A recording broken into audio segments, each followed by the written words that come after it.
Welcome to another episode of the Exploring Author Guests. Today I have a pretty cool guest. We're here in Frankfurt, Germany, actually quite near my house, and I'm here with Elijah Allen. Hey guys, how you doing? He is a pro basketball player, or now newly retired pro basketball player. Yes. He owns his own company. He's a father, and he's also from the United States. We went to university together. I am a bit older than him, but we're not going to discuss how much older. Today we're going to be walking around, kind of talking about Elijah's story. As I said, we're both from the United States, but we definitely ended up in Germany in a different way and for different reasons. So let's get to walking and let's get this thing going. Let's do it. I'm excited about this.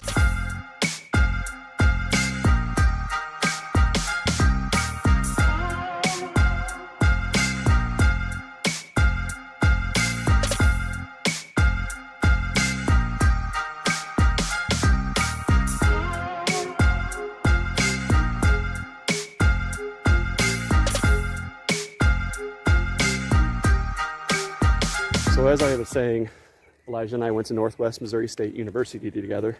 Shout out, go Bearcats.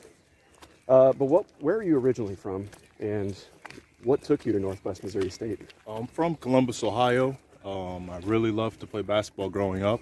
I wanted to get to a university that would let me show that I could play and also get an education. So then I chose to go to Northwest. Did 4 years there. It was very good time. Got my degree. And then I looked into the route of playing pro sports. That's how I ended up in Germany. And you played basketball for university. Okay, so that's Division II for anybody that... Okay. Yes.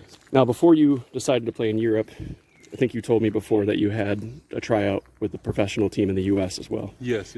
So I worked out for the Cleveland Cavaliers and the Pacers. Okay. When I got finished with playing college basketball, it was a very good experience for me because I got to see that I wasn't at the level that I thought I was mentally. So then I had to learn that I had to make a lot of practice to be able to be a professional. Okay. And life in America and basketball in Europe is two separate things. And that's also something that I had to learn. Okay. So what were the differences? Maryville, Missouri, for people that don't know, is about a town of 10,000 people or so. Right. Columbus, Ohio is a little bit bigger than that. Right. So did you have any adjustments going from a bigger city to a smaller town like that? Definitely. I think being in Maryville was very secluded, not a lot of people, so you could really focus on the goals that you have. So for me, it was like, okay, outside of playing basketball, what was there to do? And it really kept me focused. I think if I went to a bigger city, it would have been much distractions and stuff. So I think for each person, it's good that you found your route of what works for you best. And I think for me, Northwest was great for that aspect. Let's so after you were playing with, let's try not to hit these bars here. I know, right? So after you were trying out with the Cleveland Cavaliers, you mentioned that there are some pretty big differences, or there's some differences mentally you had to prepare to come to Europe. Right. Was that just the basketball court, or are you talking about life in general, or? I think mainly what I'm saying is from the basketball court. Okay. Because I wasn't the most athletic player, and also coming from a small school, it's like you have to do everything perfect. Okay. And I didn't have that high recruiting process that a lot of guys would have had if they would have went Division I. Like a Duke or something like that. Yes, okay. It's a big difference. So everything that I was having to do in the workouts, I needed to be perfect. Okay. So yes, it's a very, very big difference.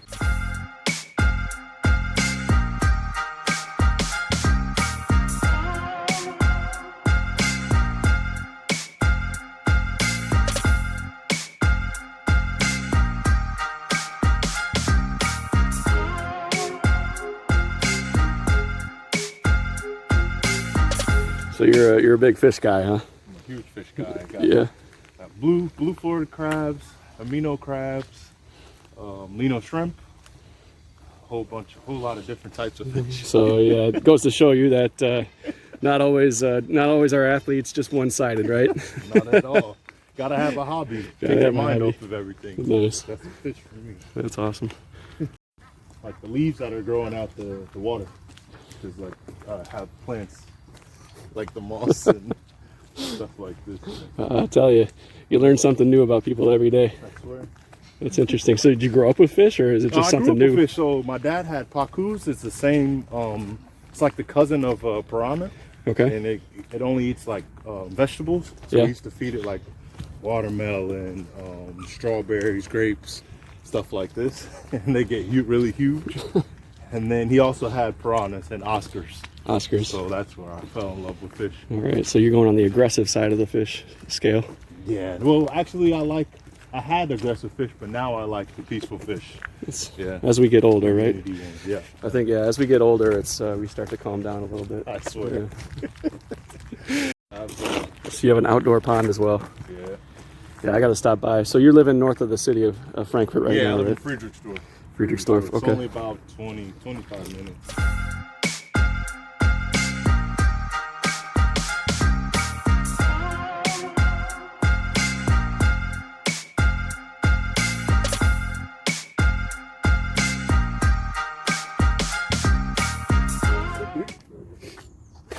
All right, so you said there's a big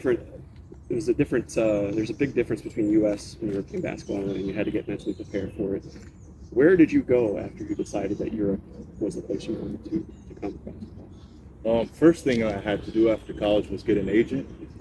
The agent is the person that basically works for you. He takes a fee from the team, a 10% fee from the team, and he finds where would be the best place for you to play in Europe. And there's different types of leagues. There's top league, there's second, third, and a lot of times fourth, and goes all the way down to many different leagues. So it's real important for you to get to a good league to start so that you can build from there and get to the top league. What is an example of a good league that you would say? I would say the best right now in Europe, you have Turkey, you have Germany is getting, I'd say, in top 5 in Europe. Mm-hmm. Spain, Italy. I would say those are your top places. Okay. So you want to basically start in one of those places if you can, and if you can't, you want to gradually try to get to those top leagues. Okay. Now I do want to talk to you more about the agent thing that you mentioned, because I think a lot of players have this misconception. But first, I want to know, where did you start off? Yes. So I actually wanted to get my master's first, and also play at the same time. So I began in Ireland, in Dublin, Ireland. I had an agent coming out of college. He sent me there. Everything was going good, and then from one day to the next, the team just stopped being a team. So I was actually stuck in Dublin for a few days, wondering what I'm going to do next. Okay. And then, the next station where I got like a good contract was in Germany, in the fourth.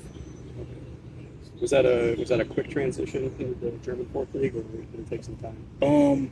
No, it wasn't a quick transition at all, because the play styles from Ireland and Germany are completely different. Okay. I'd say that Ireland was very easy. The guys would not be so professional, so it wouldn't be their only job. So a lot of guys were going to work and then playing basketball on the side, while I was the only professional getting paid and only playing basketball. Okay. In Germany, it was a little bit different. You have multiple guys only playing basketball, and then so that's the difference. Okay. So you started in the fourth league, and which team were you starting with? Gießen Pointers. Okay, yeah. so that's actually full circle. He just Right. retired. Right. He says he retired. We'll see about that. He's retired already twice, so you never know. So we'll see. We'll see how long your knees hold up. Right. And you have a basketball tournament this weekend, so I'm not buying it.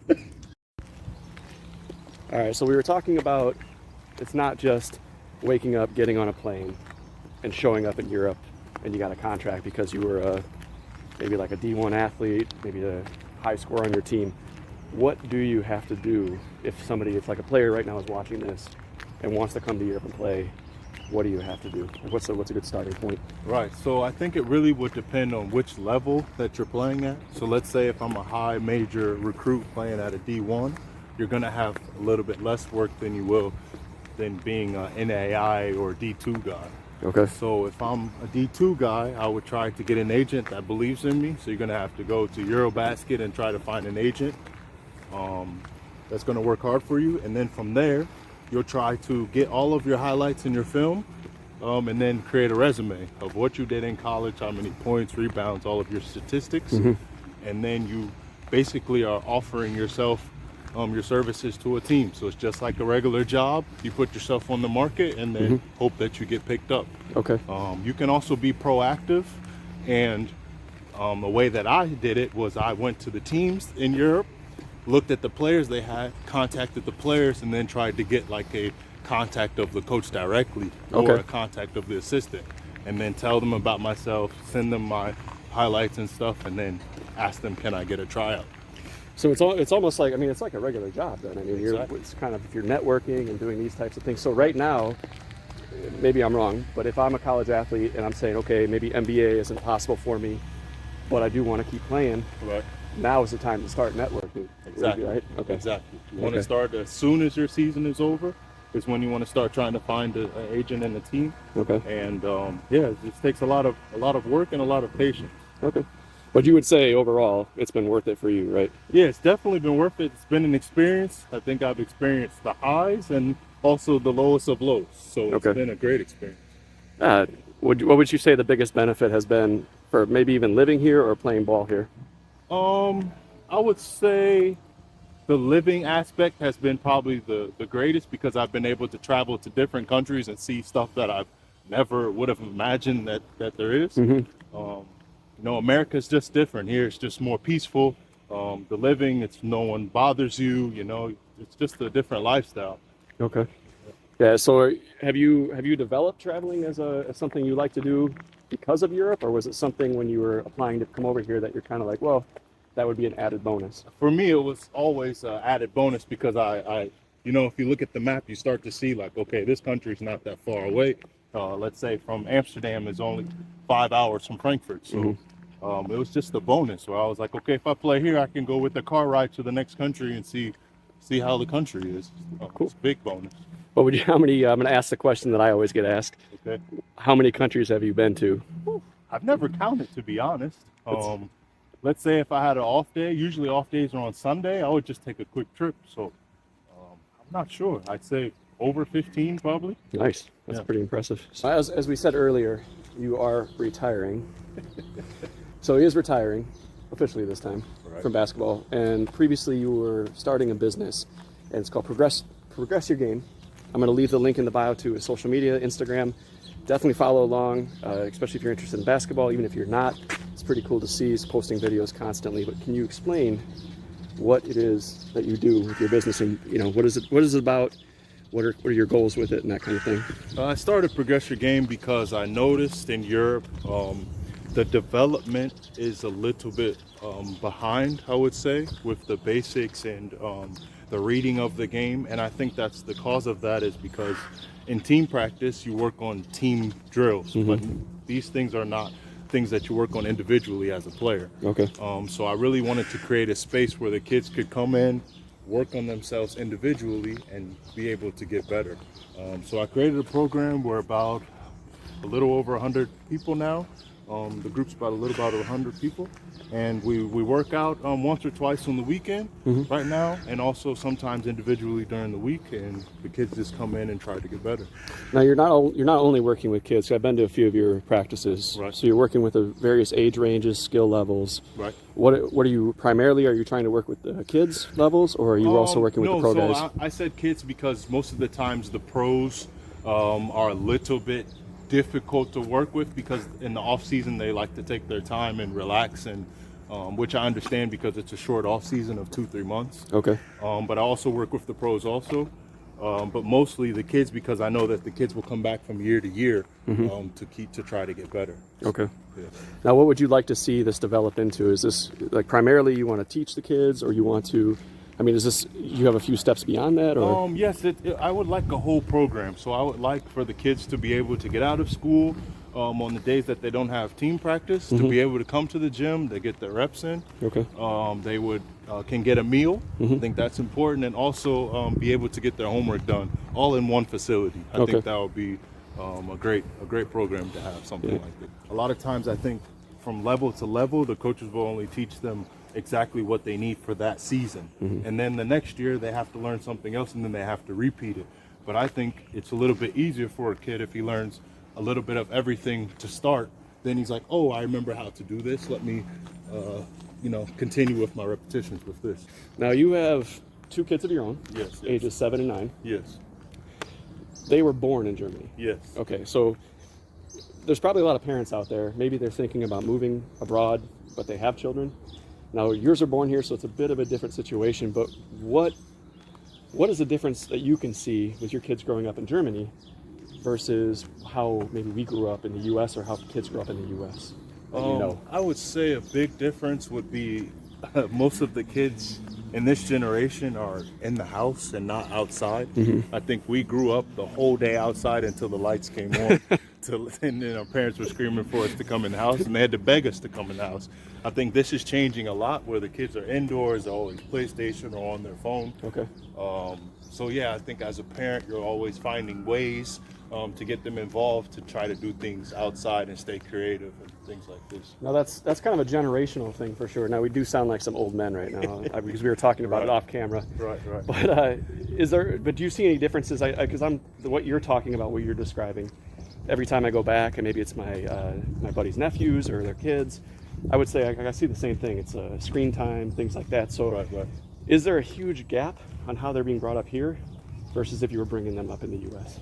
That's a good question. I'm not sure if there's a huge gap, because I think in America it's probably the same problem. So no, yeah, I'm not sure if it's a huge gap. So one of the things I like to talk about is how traveling and how living abroad has impacted me. So I got to ask you the same question. I think it's important. How has living abroad and traveling impacted you in your life, day to day? So It's definitely impacted me a lot. I feel like Europe has made me more goal-oriented, because I came over here with no family, no friends over here, and I had to find my way. And I feel like being able to run my business, if something goes wrong, then it's like, what do I have? So I need to make sure that I'm staying on top of what I need to stay on top of. Okay. What are your favorite things about living in Germany or just traveling in general? Like what are the things that you would recommend to people to why you should travel? I think traveling in Europe is really cool because you don't need a car to be able to do everything. With the train systems, you can get from city to city with pretty easily. And I generally enjoy this. And generally enjoy walking and having a nice view. I think in America is a little bit like, once you're outside the city, you don't get those nice views and stuff like this. But I feel like in Europe, it's a lot of nice places you can visit. And everything's pretty close. Have a nice time. Yeah, everything's pretty close by, and it doesn't take much to get there. So, now the other question we always have is, I get asked a lot. It's like, day to day, there are a lot of things that are different from living in Europe to the U.S., or maybe you're from a different country living in another country. Everybody knows it's a lot different. What are some of the things when you first moved here that you found quite difficult to navigate? And again, for me, it's a lot of small stuff. Yes. It's not something maybe you would think like, oh, it's so stupid. Why are you having trouble with it? But, Yes. I would say number one would be the food. The food is much different. And I would say it's actually in a positive way different, because it's not so artificial. It's not so much the pesticides that's on the animal, on the food and stuff like this. It's actually natural foods. So that took some getting used to the food. Also, the language barrier took me a while to really learn to find my way around and be able to communicate with people. Good thing they had an app, Duolingo. I learned a lot from this. I'd say those are the main two things. And then also the traveling, being able to travel without a car, like I said. Yeah. And then also the people also is very different. I say the coolest thing in Europe is the people from country to country. The way that they act is different. So someone that's in Germany compared to someone in Spain would be, I think, a lot different with the way they communicate and they act as a person. So I think that's pretty cool to see. I think when you speak to someone, you can kind of feel like, okay, this person's probably from this place or something like this. What would you say to somebody that's maybe a bit hesitant to travel, or somebody that's maybe like right on the cusp and wants to travel? You got to give them that little nudge. What would be some advice you could give to them, just in U.S. in general, not just the Midwest? I would say definitely get outside of your box, because it's a lot of things to see in this world, and it's definitely something that you should do. Don't wait. If you have the chance to do it, just do it. I don't think it's something that you'll regret. So definitely get outside of your box. Just go do it, and I don't think you're going to regret it. Now we do have to put a disclaimer here because you got the Instagram versus reality. So if you are researching on Instagram, take it with a grain of salt. Yes, the views are that beautiful, 100%. But things do happen when you're traveling. Buses break down, trains are delayed.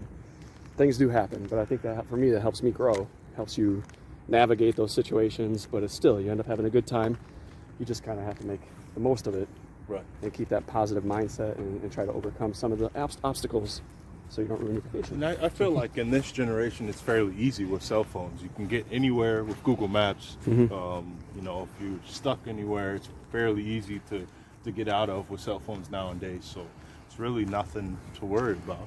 You can do your research on where you're going. And just ask people if you're stuck. Sure. Or ask people. Yes, use your mouth and use talking to people as a tool. Definitely. All right.